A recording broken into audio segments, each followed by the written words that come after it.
ఈరోజు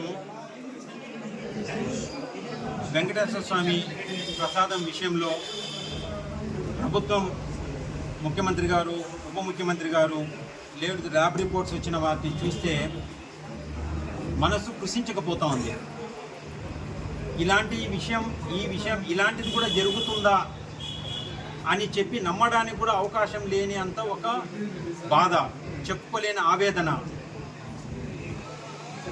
వీటిని ప్రభుత్వం నిర్దిష్టంగా ల్యాబ్ రిపోర్ట్స్ తోటి డాక్యుమెంటరీగా ఈరోజు ప్రభుత్వం చెప్తా ఉంది.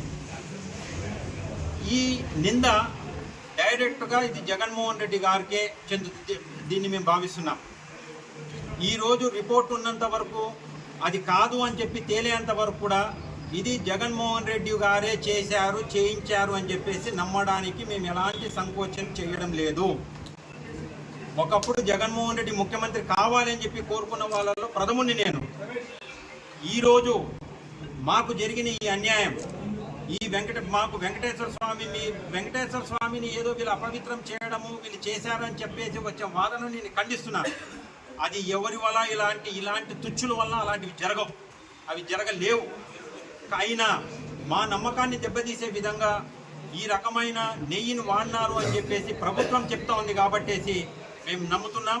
అది జరగలేదు అని చెప్పేసి గత ముఖ్యమంత్రి ప్రూవ్ చేసుకోవాల్సిన బాధ్యత అతని మీద ఉంది.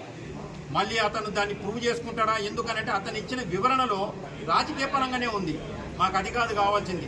ఏ రకంగా అయితే ఇలా డాక్యుమెంటరీగా ఇది జరిగింది అని చెప్పేసి ప్రభుత్వం చెప్తుందో అదేవిధంగా డాక్యుమెంటరీగా ఇది జరగలేదు అని చెప్పాలి.